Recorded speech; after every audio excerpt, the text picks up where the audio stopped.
You're welcome along to the Maroon and White pod. So the Galway senior footballers had a break. They won their opening two games against Armagh round one and then Mayo in round two. They make the trip up north this weekend to Celtic Park in Derry at 5 o'clock game live on TG Car in their round three clash. We'll have two parts to today's show. So in the first part of the show, I'm joined by Kevin Johnson, and then in the second part of the show, we'll have Conan Doherty to get the Derry perspective on things. Kevin, last time you were on the podcast, you were obviously Corofin manager. You had another successful year there, but you have decided to take a break from it now this year. Has it given you time to reflect on your time with Corofin since then? Oh yeah, thanks for having me, Paul.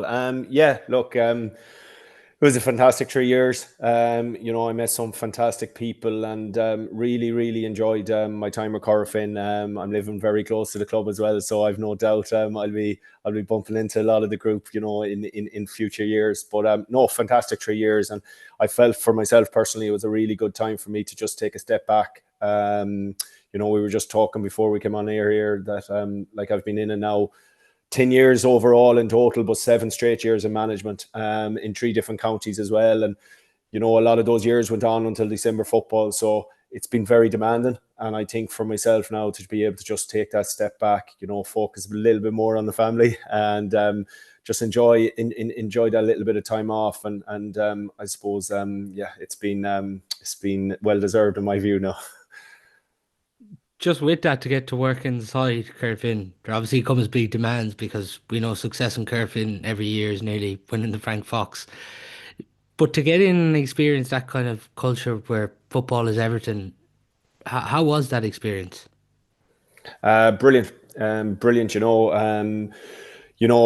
My own ambition is very high, and to be able to go into a club with similar ambition, incredibly high standards, and high demands from everyone around the group was just an incredible learning journey for me. The second I got involved, there was an enjoyment there, but to me, there's nothing better to work with, players that has high expectations and high standards, and that's really, they demanded I suppose the most out of me, and I demanded the same way back, and they gave it in spades. So I'm not an incredible, enjoyable 3 years, and I've no doubt that the future is very bright within Corofin with the people that have involved. It's just a fantastic club. Obviously, you went back to back in the last 2 years. Then your first year, you came up against Montpellier, you just short in that quarter final in your first year. Just with the last 2 years back to back, it's obviously been huge for that group because people don't realise there was a year or two there where Corofin didn't get their hands on the county title. Is there one or two regrets when it comes to the Connacht Championship then? Oh, of course, there's always regrets. You're in an environment that wants to be successful and they want to win. So, it doesn't matter what stage of a tournament you go out. It's disappointing. You want to win it out.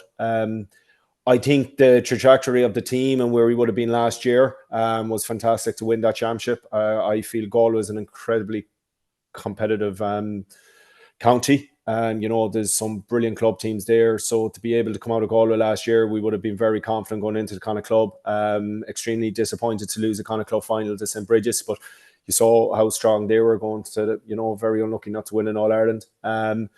And we just felt as a group, this year was going to be, different in the sense that we were very focused, and we brought that focus into every game. Just I suppose on the day against Pierce's, it didn't work out for us. We don't have any regrets in the sense of how we prepared and how everything went. It was just certain things on the day, but overall, there's a group of younger players that was embedded into the team, which was fantastic to see. There's a group of Galway on the 20s from last year now coming. The mix of experience is still going to be there next year and for the next few years. And then obviously you have Liam Silk and Dylan McHugh now with All Stars, and like what they bring to the table. So no, look, the future is very bright. I've had my time was brilliant, and just so rewarding to see a lot of the younger players maximize their potential as well, and to see them grow was just brilliant as well. You did mention there at the start it's been 7 years straight between Tualastrán, Ballintubber, Corofin. That's obviously been very demanding in them 7 years because they've all been clubs who've been competing at the latter stages of championships. Yeah, and all our clubs have very high expectations. Very fortunate to be involved in five kind of campaigns with those clubs, and brilliant people, and all the experience I've gained, in those 7 years has just been brilliant. Some brilliant players. I'd be one of those coaches that believe players lead, and we facilitate and we put the plans in place, and put the setup right, and we have a high level setup, but the players have been fantastic in all of those teams. And, look, it's just very enjoyable. I'm certainly not finished with management and coaching. It's just, to me, at this stage of my career in the football world, is just to take that step back and look forward and I suppose enjoy this time off. As the podcast has went on this year, we've been getting different people's thoughts on the new rules, and it probably varies from week to week, given what we're seeing. We're seeing some fantastic games since they've come in. Overall, would you say positive enough from what you've seen so far? Oh yeah, very positive. You can see that with the scores. You can see it, like Kerry Derry there the last day. You would never have seen something like that with the old rules. But I think something had to be done. I think that was obvious. Everyone would be aware of that. I don't really think everyone thought all the rules were going to come in. We talk about 7 core enhancements, but overall there's over 40 different rule changes, and I'm not sure that everyone feel the 40 of them was going to go through Congress. And I think what that has done is it has allowed us try out new things, let teams try out new things. I was actually part of a kind of coaching workshop only last week in Beacon with I suppose introducing the new rules and facilitating within clubs around Galway, and looking at them, like it definitely changes the game. And I think there will be tweaks, and I think there will need to be tweaks as we go on. But trying out, there's nothing wrong with trying them. Let's see what it brings us after round 4, round 5 of the league. We'll be in a much better place to see where they are. But I think something had to be done. And, as we can see, come summer, I think with a few tweaks, hopefully to come, will make the game better. It's interesting because there has been a lot of workshops around the country. People are really trying to get people upskilled on these new rules. But on the ground, what do you feel people's reaction has been to the new rules? Like, we're only 2 rounds into National League. We're still very at the early phase of this. You have to give it time.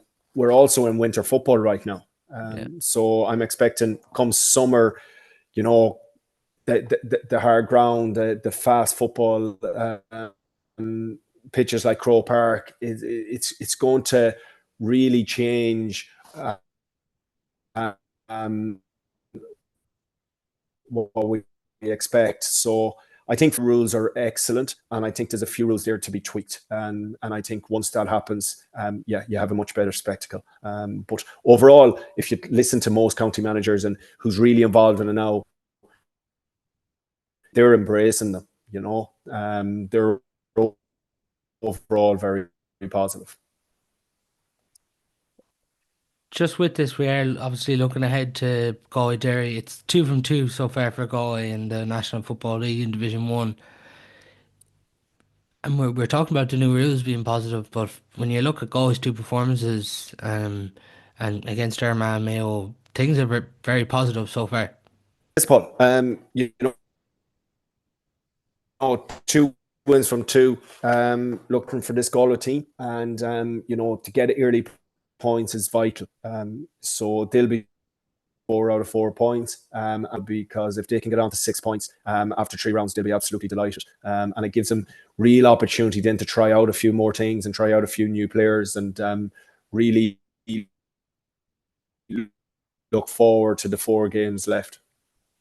As you mentioned there, 4 points, and Derry coming up this weekend, it's obviously going to be a tough game, but to get to, even if they were to get the result this weekend and go to 6 points after 3 games, you're nearly on your way to safety already, which for every team in Division One, given how competitive it is this year, the aim is for a lot of teams retain status first and then see where it takes you after that. Yeah, and that's it. And to be competitive, I think there's a massive difference in getting early points than having to get late points. And I think for Galway, if they can get to 6 points after 3 rounds, it gives them the freedom to really, you know, um, try things. And I think that's exactly where their Galway team needs to be. If you go back 12 months, they were well beaten by Mayo, they were well beaten by Derry. There was a little bit of pressure coming on. There was the injury situation, which, I remember being on a show with you this time last year saying, like, I wouldn't panic in any way with the players and the personnel that were missing.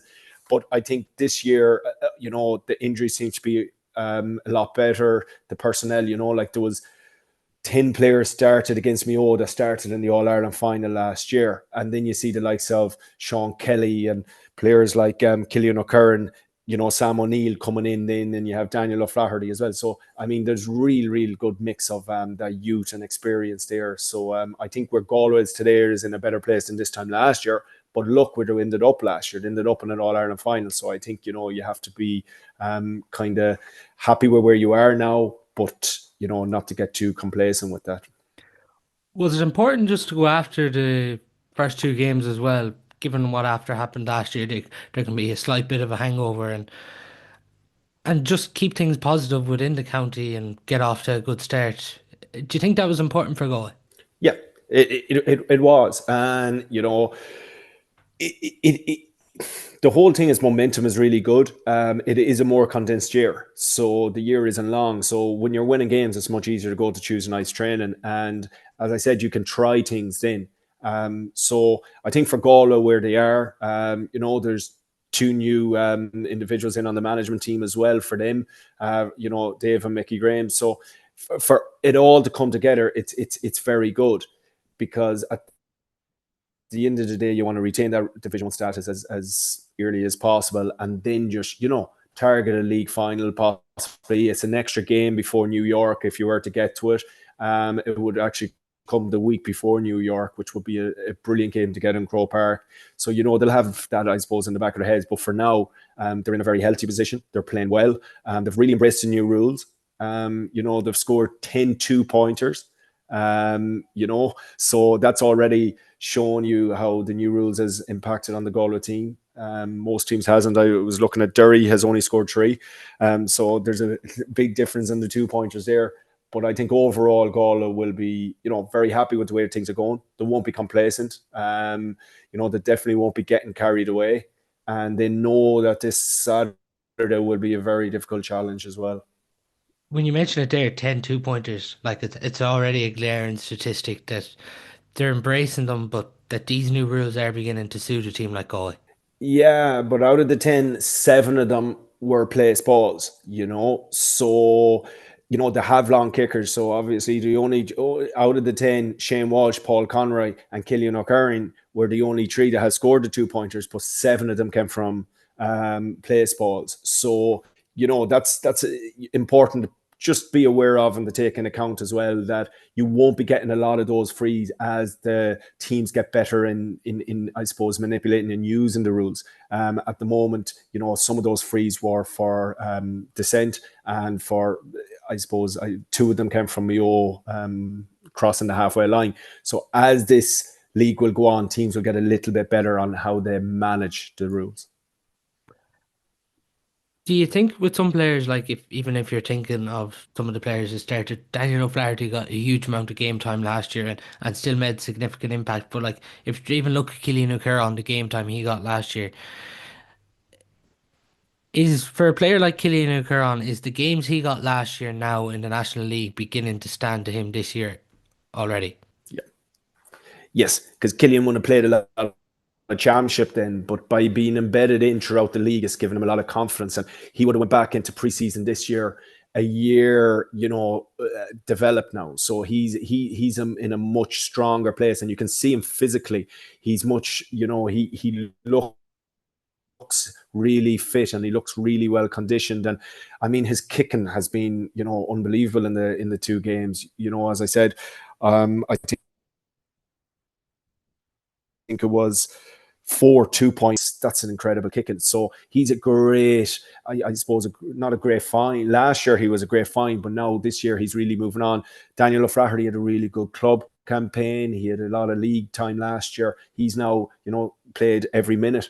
Sorry, I know Jack Lynn came on from in the first game, but he played every minute against Mayo. There's another great player, and then you have the likes of Sean Kelly back. He wasn't playing this time last year, and he was suffering from, Jack Lynn coming on, John Daly to come in, Sean Mulcairns to come in. Keen Hernan. It's very, Kieran Malloy as well to come in. You have now to have this 2-3 years ago. And just with this, obviously, as well, we have seen certain players that are being taken off in certain stages. Sean Kelly's obviously the example. There does seem to be that issue, and Porrick has said it in interviews where they're trying to mine players this year as well. And you can understand why they're doing that when you consider the injury trouble that was had last year. But like, so far so good, not as many injuries that we had, say, this time last year to currently now. Yeah, in the two games, management has managed them really well. You can see Sean Kelly has been pulled into 2 games. Killian McDade has been pulled into 2 games. They're hitting their 50 minutes, and then you have the likes of Kieran Malloy coming in. You had the likes of Cathal Sweeney coming in. These are really, really Johnny Heaney coming in as well. Like they're really strong, powerful runners with loads of energy. So they're finishing quite strong as well. So again, it comes down to that strength and depth. And you saw the last day, Robert Finnerty coming on. You had Matthew Tierney didn't start the last day. Damien Comer hasn't been mentioned yet either. So, it's again that strength and depth. You now have, nearly 2 players fighting for every position. And that's a really fantastic place to be for management. And there's no long-term injury. And, that's a key thing as well going into, I suppose, March now, which we will be in 2-3 weeks. Is there anything different, Kevin, you've seen with this Galway team compared to last year? Even with the new rules the last day in Castlebar, the high press was something that they really decided to go after. In particular, one instance where a Mayo cornerback probably takes the sideline, and Galway just really went after that high press, and it was something really impressive to take away from the Mayo game. Probably the Armagh game, it's hard to take too much away just given the night it was. Yeah, they definitely seem to be more aggressive. But then again, the new rules are allowing for that. Like I suppose in previous years, you go on a short kick out, someone will loop around and then pass it back to the keeper. So timing of the press would have been quite difficult. While now with the new rules, if someone loops around and gets that return pass, they can't give it to the keeper. So it allows you really to, I suppose, try to create traps for the opposition. And you could see Galway trying to create those traps and use the sideline the last day. And I thought that was really impressive. I think teams will, I suppose, progress that to another stage of the press. And you'll see teams really trying to force, turnovers in the opposition half. But I thought Galway so far, you can see that they're trying to, create traps for opposition coming out. And why not? Because when you don't have that extra player with the keeper anymore, there's real opportunity for turnovers there. And we're better to turn a ball all over than in an opposition 25, 26 meter line. Do you think they will stick with, obviously we've seen Shane out on the sideline the last day against Mayo as that midfielder starting off, and he was able to loop around on the run, and maybe it was something Mayo didn't realise at the time, but do you think Galway will persist with that sort of role for Shane? Obviously, yeah, but he's very versatile. So you see, he's a player that can play in different positions, and I think that's what's fantastic for Galway right now. They have players that are quite versatile, that can play in different positions, and they can put him in on the full forward line, they can bring him out when they need him. And it's the same with the big players around the middle. They're so physical around the middle now, with the likes of Paul Conroy, John Maher, Cian Darcy, Killian McDade.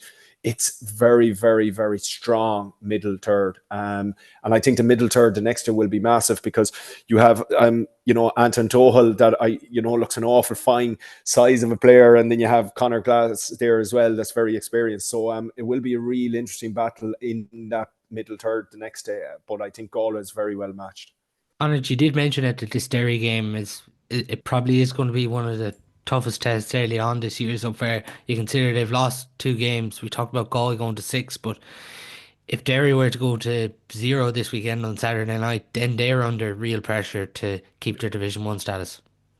Yeah, it's a massive game for Derry. They'll be looking and targeting this game to try to kickstart their season under new manager. Don't forget, Paddy Talley would have been working with Kevin Walsh within Galway, so he would know a lot of the Galway personnel as well. But I think Derry, the last year, to concede 2 goals in the last 2 plays of the game would have been extremely disappointing. I think having the extra week off now has given them probably time to really recharge and focus on this game.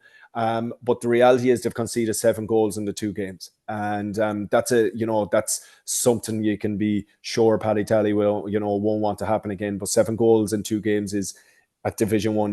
It's massive, especially with the new rules. You're probably seeing less goals, more 2-pointers, obviously. So I think Derry would have focused a lot on their defence in the last 2 weeks, and home game against Galway, they'll certainly be looking to start their season with a win on Saturday. But I think the momentum is with Galway right now. As I said, they're in a good piece of health as well. So it's a big game for Galway as well, because they'll know if they can get on 6 points with the likes of Donegal, Tyrone, Dublin and Kerry to come, what better place to go into those 4 massive games. It is with that, it probably will help Derry in one sense too that the break came there. Like you can be sure they're not going to be as open as they were in that Kerry game this weekend.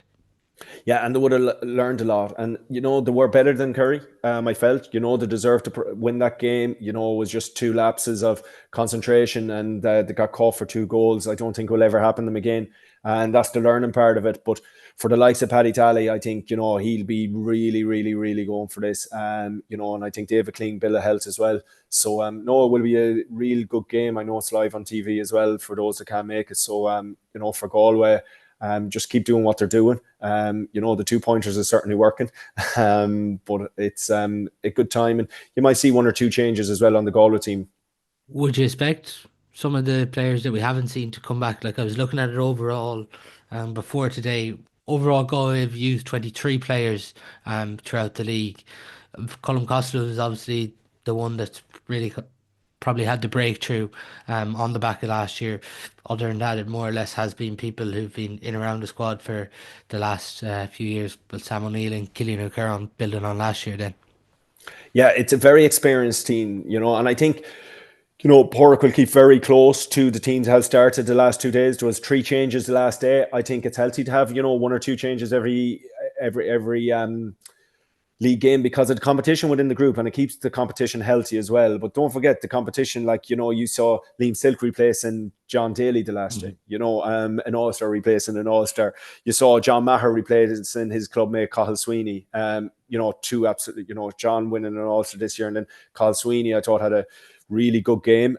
He was excellent, the week before against Armagh. And then you had Shane Walsh replacing Matthew Tierney. So like it's that the personnel that's replacing them, they're extremely strong. So I think for Galway, it keeps competition healthy, and 1 or 2 changes, mixing it up every day you go out in this league and trying out 1 or 2 new things each day, especially with the new rules, is very healthy. From a management perspective, is this a dream position to be in already this early in the season? Because with these players now, there's a real hunger, and all these players are fighting it out now in Loch George, hunting each other down to get these jerseys. I don't know about a dream. I think that no one is going to get carried away. You go back 12 months and everything was doom and gloom and all the injuries and what's happening at training. And the reality was that come summertime, everyone was fit and on the pitch. And look what Galway did. They were within a score of an All-Ireland final, in an All-Ireland final. So the reality here is that it is only February. Galway will be very happy with having every player just available. Training will be going well. Competition for places is healthy. Can they find a a new player, can Colin Costello, Sam O'Neill, Daniel Flaherty try to push for a championship start. You have New York in the first round of Connacht. You'll end up, if you expect to win that, you'll be looking at Roscommon then next. So that's only 7 weeks away. So the Connacht Championship is straight after the league. So it's about getting that little bit better every game. Not get carried away. They certainly won't. But, they're very, even talking with anyone within the group, there's a focus there, and there's a very, very seriousness there that, that we're not far away. And I think that's really, that belief within the group is certainly there. And you just got to keep learning from each game and not get carried away, whatever the result is, just building on it every day you go out. And I think that's important for the fans as well, just to, I suppose, be aware that it is, the last 2 All-Ireland winners just came from Division 2. And that's important to always understand as well. Armagh didn't even win Division 2 last year, and the year before Dublin won Division 2. So, you don't get carried away anymore with the league. I do believe Division 1 is very important for teams like Galway, competing, with the best and slowly integrating new players into the team definitely helps for championship. But no, you just don't get carried away. Good place to be. Move on, take one game at a time, and not I don't believe they'll be getting too excited with the way the last month has gone. Yeah, even with the Mayo game, you could hear poor talk. Like, if it was the old rules, like they wouldn't have won by 10 points. It was an indication that obviously they're not getting too carried away, even with that result. Yeah, it's this time last year they went off and lost to Mayo by, I think it was 7 or 8 points, and went and bet them in a Connacht final. So there's always one eye on the next game, and there's always one eye on what's to come. But it's about, to me, momentum and belief, and these games are all about, trying to slowly integrate these couple of lads all the time. So no, Galway will be very happy, and there's a balanced team there all the time. The team is very balanced. So no, I think, look, Galway, they'll be happy where they are, and hopefully another big performance on Saturday, and they won't get too carried away what comes out of that either. The 2 crucial matchups this weekend, McGuigan obviously and Glass, they're being central for Derry over the last few years now. Johnny McGrath's obviously our go-to man marker at the minute. He picked up McGuigan last year in the league. Would you expect McGrath to go on McGuigan and then John Maher to pick up Conor Glass this weekend? Yeah, it seems kind of, 2 good matchups. Looking at Johnny, like, he's even, developed since last year, and he won an All-Star last year, and look at him. But no, I think these challenges for the likes of Johnny McGrath, he loves them. He seems to embrace them as well. So no, you keep, his confidence is high, so why not? And obviously the way Galway midfield is, there's a bit of interchanging all the time between the likes of Killy McDale, Paul Conroy, Cian Darcy, John Maher. I think any one of those 4 can even take Conor Glass, but you would expect John Maher probably to take him on the next day, and that will be an intriguing enough battle as well. Before we do finish, Kevin, do you see Galway winning this one at the weekend?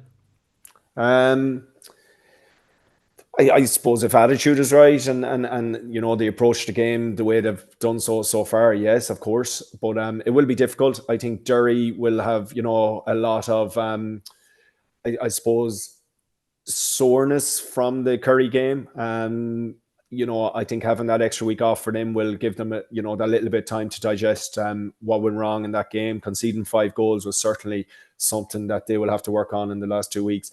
But I think if Galway brings their A game, and obviously and have a strong panel to pick from, yeah, I think Galway are probably that little bit better than Derry right now, and should come out of it with a 2-point win.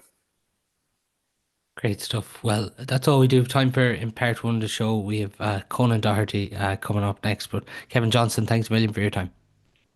Thanks. To part 2 of the Maroon and White pod, and we're going to get the Derry perspective on things ahead of their clash with Galway this Saturday at 5 o'clock in Celtic Park. Conan, Derry and Galway coming up this weekend. It's an interesting one because Derry need points on the board. Galway get to this 6 points this weekend.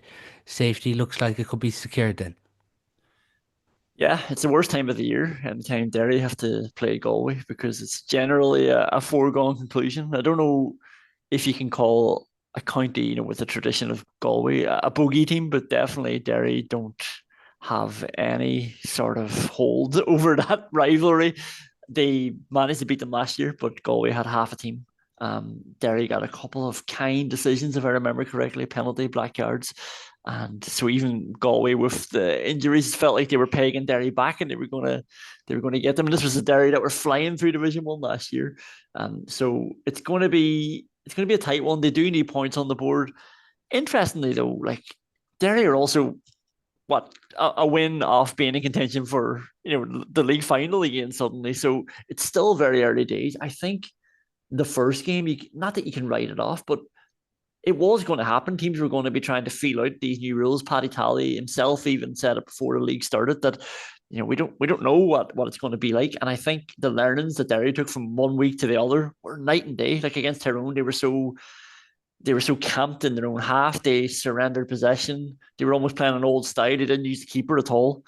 And then from week one to week two, it was just a completely different Derry performance. They were pressing high.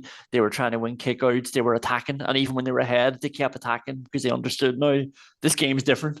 So I would be interested to see how they progress that with a 2-week break now as well. McKaig's obviously retired. McCluskey missed the last game. McGrogan has come back. Would you expect them two to be back for this weekend? I expect them to try and get them back quickly enough. Anyway, like that was the thing after the Tyrone game.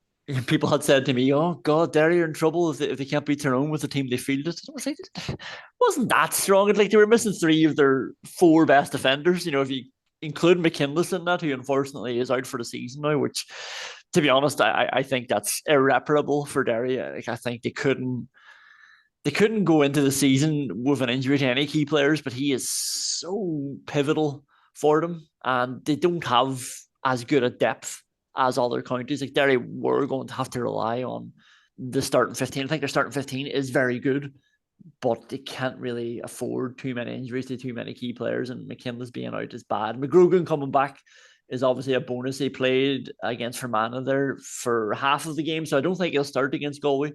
But I think they will want to try and get him back in, because what's happening now at the minute is Brendan Rodgers is out of midfield and he's having to play halfback in McKinless's absence.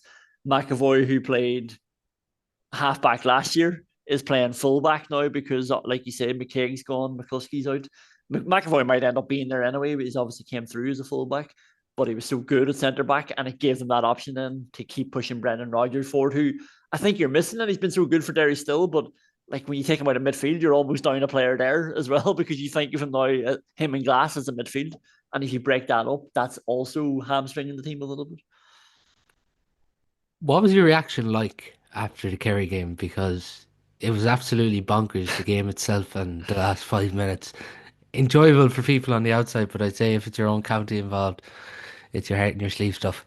Yeah, it was sickening. Like, it's so annoying because there was 2 goals in 20 seconds. Like, they were 3 points up with a minute to go, and they lost by 3. It's incredible. And it wasn't even like it was the new rules that did that. Like, they 2 mistakes. Like, somebody threw the ball away when they had it in their hands, and goalkeeper kick out at the very end. It gives them 2 goals, so that could have happened anyway. But I feel like the new rules put the game into this sort of weird, chaotic, frantic, entertaining style, and it sort of lent itself to stuff like that happening. It lent itself to you being 3 up with 20 seconds to go and you could still lose by 3. And look, I was very disappointed immediately after. I was a bit sickened, to be honest, because I was very proud that Derry had the right spirit in that match. Again, like I said, from the Tyrone match to the Kerry match, they were a completely different team, and it was the way that they decided we need to keep trying to score. So when it went down to Derry's defence, it was like, oh God, we feel a bit open here. But actually then when Derry attacked, it was like, well, Kerry are open now as well. So it's probably just trying to reframe how you think about football, because you are going to concede way easier than you normally have.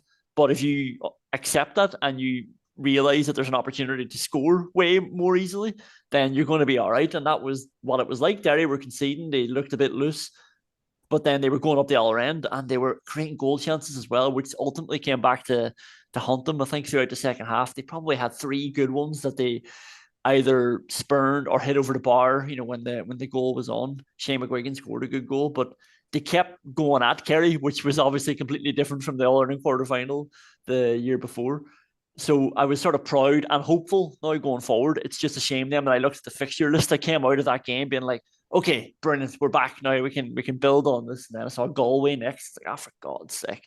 And almost, if you're playing Galway, I almost wouldn't want to waste a home game on it because, like I say, Galway have an Indian sign over Derry, so it's like we might as well just get an away fixture out of the way with this loss, and then use that home fixture somewhere else.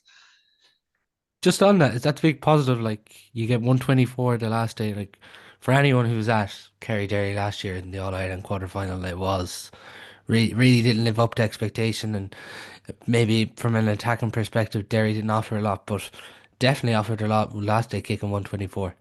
Yeah, and it's funny, isn't it? Like, I don't know if we want to go into a rules chat or anything, but the last three times Derry have played Kerry, or sorry, the last four times because they stunk the place out in the league last year as well, down in Killarney, but they got the win.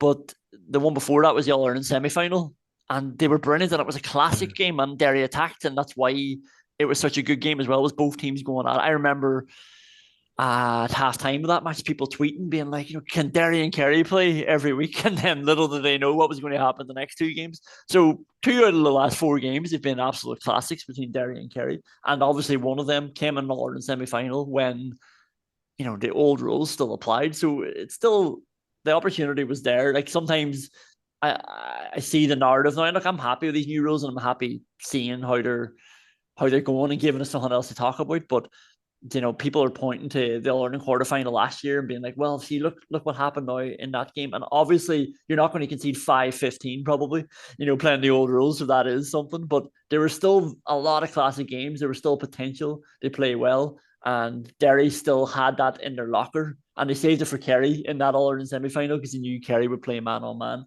Obviously, the season they had last year, then they completely were just spooked and they wanted to shut up shop and they wanted to I was going to say keep things sensible, but that's not sensible football. You're going to get picked off eventually. So if anything now, it's an interesting one coming into this season, being like, well, you're now forced to play a bit more front foot football. And actually, I know they lost, but I think Derry, I've been to a few coaching seminars and I'm involved with a club team, and I hear people referencing Derry's press against Kerry. And now coaches trying to take that, even though they lost, but it's like, here's what they were doing, here's how we can do it. Like that's nice. You do feel a bit of pride in it. And obviously the new rules coming in have made that possible too. So yeah, there's, again, you don't want to be patronizing. I've been involved in too many teams where you lose games, and the bigger club, bigger county in this case, bigger, definitely more reputable, come round and say, you're a good wee team, keep it going. They pat you on the back really. So you don't want that too much. You want Derry now to build. Colin, just on this, because the goalkeeper position is going to be really interesting this weekend. You played Oran Lynch, then obviously Tally went the last day with an outfielder in goals. What do you expect he does this weekend? It's very interesting because Derry would have been one of the teams pointed out as, using their goalkeeper more than most other counties when Oran Lynch was there. But I think Oran Lynch had this secret weapon of walking up the pitch. He had the ball and he didn't look threatening, and he'd solo it to himself. He'd walk on. The other team were pushing up on all of Derry's other players, and especially because you had McKinless, McCluskey, Rogers, all these boys you had to keep an eye on, Conan Doherty, McGrugan.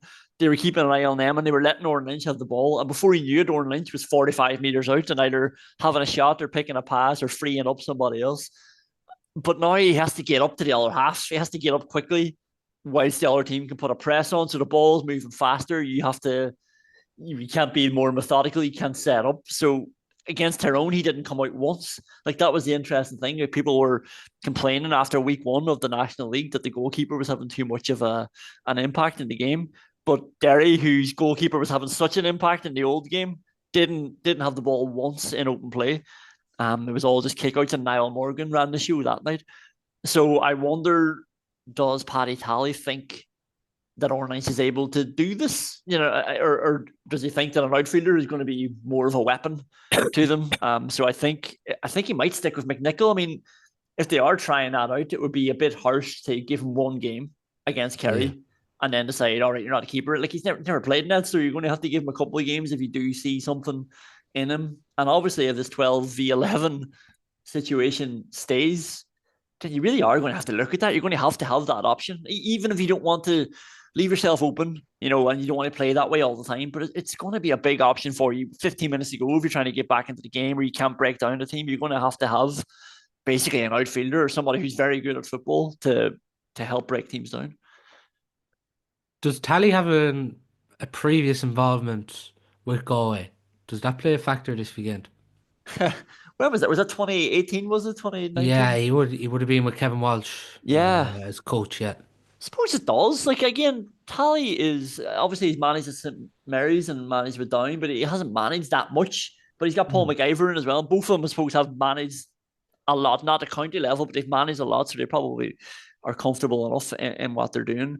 And I think with Tally, and he's very keen to point out that he's going to be doing a lot of the coaching as well. There's no harm in that if a manager is also the coach. Rory Gallagher was the same, but I'd say he does have a good insight into the players. But like, it's also Galway. Like, it's you sort of know them anyway. Like, it's not like you're really going to need an inside scoop into them. Like we're seeing so much of them, especially over the last couple of years too. And the other thing with Galway, and probably is where Tally doesn't have all the information. I think over the last couple of years they've added so much, like they have so much options now. Even if you look at the bench and boys who are bringing off, there's so much depth. And if you look at the options that are coming off the bench now as well, it's big names, it's game changers. A lot of boys who will end up starting the team, but Galway have this lovely blend of players, like every type of player that you'd want. Galway have them, and they're sort of set up for any type of rule change, really, especially rule changes like this now that are certain attacking play, they're certain more direct play. Like Galway have those options, and they also have a manager who's willing to try things and willing to experiment and be innovative. So I actually think Galway and Armagh, and I know it probably doesn't sound original because they were the finalists last year, but I didn't think coming into this year that they'd be two of the standout ones. But now I'm looking at two of them, and it's because of both of their managers as well and the blend of players that both of them have. I think they're probably ahead of the pack. And for Paddy Tally, knowing the Galway team from 6 years ago, I think there's so much more players now. There's so much more options. And again, you would have known them anyway. And that's the other thing, like coaches get paranoid about, giving away any information or saying the wrong thing. Like everybody's seeing each other's matches, and all these like performance analysts, they're sharing clips because it suits them. Because if I share a clip of Galway, then somewhere down the line they're going to share a clip of me, and it's like we all know how to analyze a match, so it's not a big secret. Like we've seen Galway play. You're not going to be able to spring a player or something completely new into into a random game or a big match. So yeah, I'd say Paddy Tally knows as much as anybody knows about Galway at the minute. We've been chatting about it the last few weeks on the podcast about Galway's depth, and we're trying not to get too carried away already Yeah, yeah, because it's only February and we're all still heartbroken inside by that Armagh game last yeah. year. But like the depth, even when you're looking at it, and it probably comes back to last year, even when they played that game and played games with a large majority of the team missing throughout the league, it's stood to them now. Even these players, for Mm. instance, like Ucaron's a prime example of a player who's played his league games last year and it stood to him, and it stood to a lot of players the game time they've got last year. Yeah, and the thing is, like, I remember Mickey Hart getting a lot of criticism with Derry, but he actually did the right thing. He only got a year in the job, but Derry had no depth. Derry were making three subs all the time. There was an Ulster final where Derry made six subs, but three of the boys they brought off, they brought them back on again. So they made six subs, but they still used 18 players. And Mickey Hart during the league said we need to identify more players. Like people said they went at it too hard, but they were just trying to get other players added to the list. And they did, like, little by little, but it was definitely way more options than they would have had under Gallagher. So they tried to do that, but Galway having I suppose you could call it crisis that they had really does stand to them. And then they find themselves, in a relegation battle. So the games that they are playing in did matter. So the players did have to perform under a bit of pressure. And look, to be honest, I also think the caliber of players was also just, different gravy. And a lot of those boys, that were coming in, making a name for themselves. The other boys who weren't playing or were injured, they were big names that were going to have an impact at some stage as well. So, like, I remember at one stage, was it ahead of the Derry game? Did Galway, their social media account, are they good at like posting players who are injured as well or not involved in the match day squad? And you were looking through it and you're like, geez, I forgot about Sweeney. And I'm like, oh my God, Heaney hasn't played yet. Or, it's just, look at these big, and it's not just big players, these big awkward men that you hate to play against. And they were all just sitting waiting in the wings for Galway to come in. And also then you got to experiment with like, well, let's play Sean Kelly midfield. Let's try that out a little bit and how that's going to bolster the defense when we bring him back in because we're now playing another defender ahead of him. So look, I think Galway are so well set up. And like if you think about when everyone was talking about the 2 point arc and the example everyone used was Rian O'Neill. I mean, like Paul Conroy, Shane Walsh was somebody who wasn't even talked about for the 2 point arc. Somebody's going to benefit from that. But like Shane Walsh just floating that ball over the bar with about 30 meters to spare. So interesting to see does Shane Walsh play as the midfielder out to the side this weekend. Class, like absolutely brilliant. And it's so funny because when I watched the Donegal Dublin game on the Saturday night and I saw number 13 for Donegal lying out, and I was like, "Oh, Jim, that's very clever. Jim's thought of something innovative." And then it was Hugh McFadden just wearing number 13 jersey. But from that moment, I like to give myself credit. I was thinking, why wouldn't you do that? And then of course, Pádraig Joyce does do it. Then he sees something common sense and he's not afraid to do it. Like whereas people often just sort of bog themselves into these tram lines of like, well, we have to put our 2 midfielders out there. No, you don't. It's put Shane Walsh out there. He's completely unmarked. What's impressed you most so far, Colin, about Galway in the first 2 rounds? In the first two, like I think it's the blend of players. Like we talk about the depth and stuff, but I think it's like Galway can go long. Like Big Maher, McDade, these guys can compete around the middle anyway. Darcy, and then it's the 2 point options. I mean, you have to you can't just leave Paul Conroy standing around. Was it the Kildare friendly that he scored 4 2-pointers? Was it? After having no training done. Exactly. Like that's what he's going to do. Shane Walsh is going to be unmarked. Now, like why wouldn't Galway just do this for the rest of the season, even if people know it's going to happen? Because you can't mark him. So he's going to be unmarked at the start of every game. If Galway win the throw-in, which they generally tend to do, then Shane Walsh is going to either have to drag an all defender over to him. He's going to unbalance the defense at the very start of a match. But it's that little bit of innovation as well. And again, once you see it working, it always feels like common sense. But the best managers and the best teams do this stuff before other teams do it. And then by the time other teams are starting to experiment with it or catching up with it, Pádraig Joyce or somebody else has tried something else and they're just always a step ahead and they're further down the line. And then with Galway, it's always just like they're so solid as well. They have scorers, they have the big men, they have lovely players that can kick the ball. But then I'm talking with Sean Kelly there, but you go through McHugh, Silk, just they have like McGrath, just good defenders as well. Then like to either take a forward up the pitch with them or to win their own battles 1-on-1. So they just have if you were playing Football Manager GA wise, like it would be a team that you'd love to take over because you have that lovely blend. We're only chatting in part 1 of the show about some of the matchups. Already feels like McGrath to go on McGuigan again and John Mayer on Conor Glass. Yeah, and that'll be a class battle, John Mayer and Conor Glass. And I wonder would Derry like to get Conor Glass away from that as well? Conor Glass loves defending, but he likes to be a free man around defence. He likes to go where fires are to help put them out, and he also obviously loves to attack as well. And if he's worried about John Maher, even just like the kick passing ability or getting turned and looking at the forward line and stuff, like I wonder would they give that to Anton Tuchel, even he struggled with Kennedy against Tyrone, did a lot better against Kerry. And Anton Tuchel wasn't a star coming through underage wise. I know he went out to Australia, but he was struggling to make the starting teams for the Derry underage teams. But again, the rules have changed. A big man's required. They're willing to try it out and see what they can do. And obviously, they've been forced into it by bringing Brendan Rodgers out a little bit. But I actually think, but then see that's the problem. The McDades and all their issues. So if Brendan Rodgers was playing midfield, he'd probably actually just be detailed with McDade. So yeah, I'd say Maher and Glass is probably the matchup that you're looking at. All right. Yeah, it's interesting too. Shane Walsh will obviously be a crucial one for Derry. Could Rob Finnerty come back into the team? He obviously came on against Mayo in the last game, and then we haven't seen Damien Comer yet either. No, and is Damien Comer coming back for this match?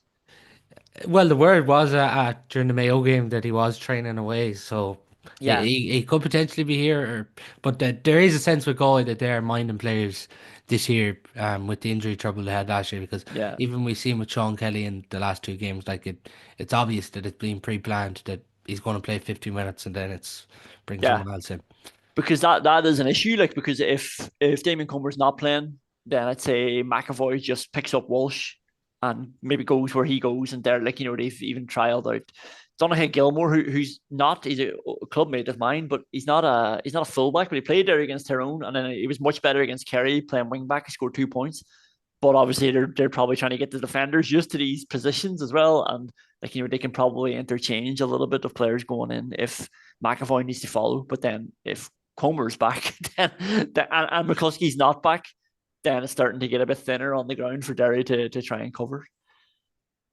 For the Galway fans going up to Celtic Park at the weekend, what kind of atmosphere could they expect? And is there a few places before the match you'd recommend to them? Yeah, well, there's a few pubs on the way down there.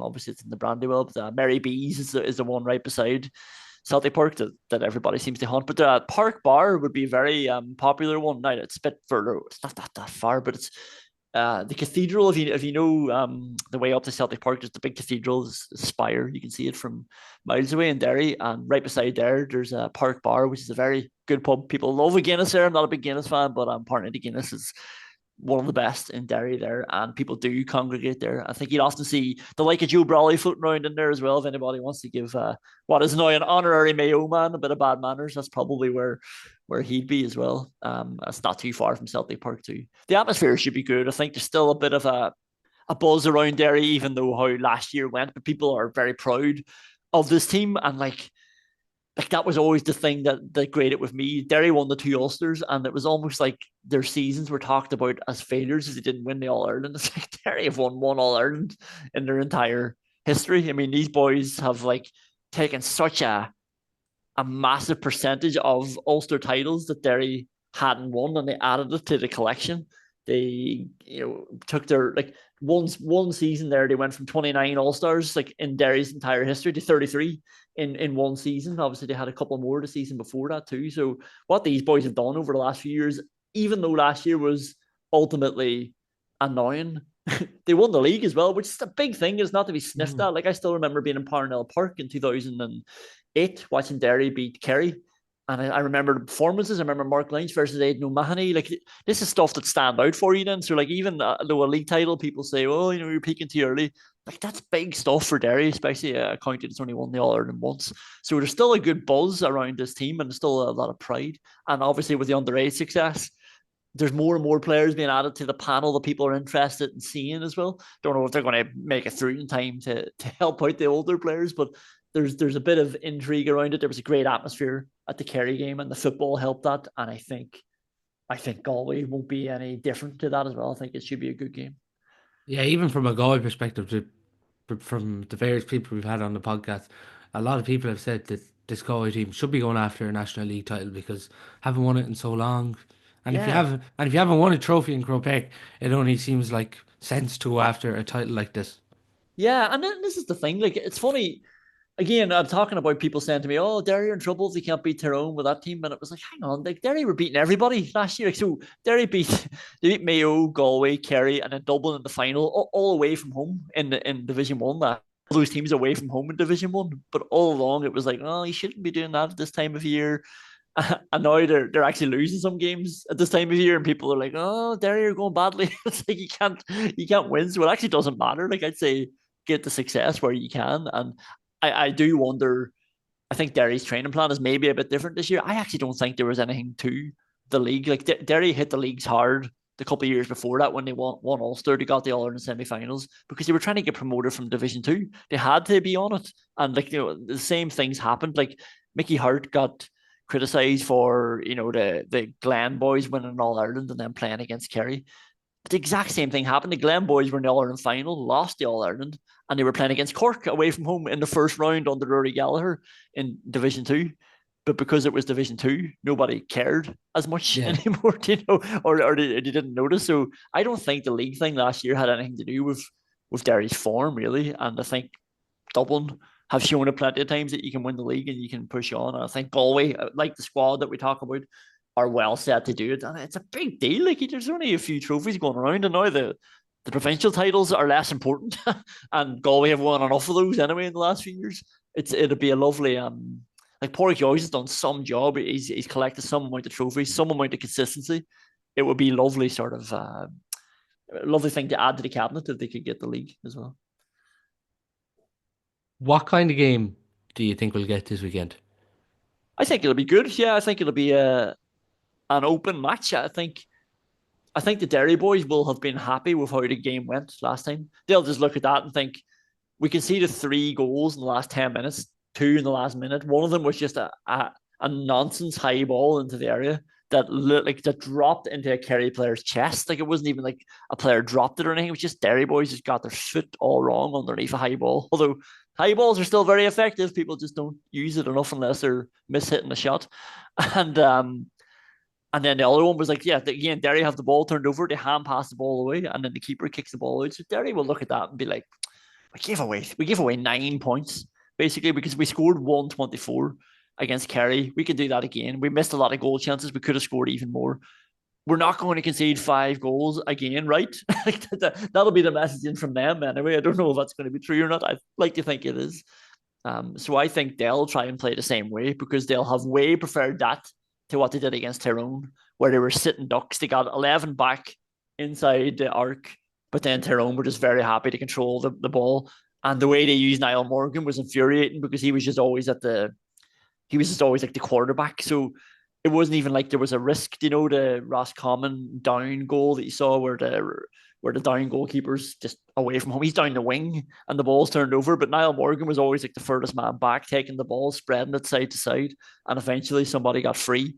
Whereas Derry wouldn't have liked that feeling.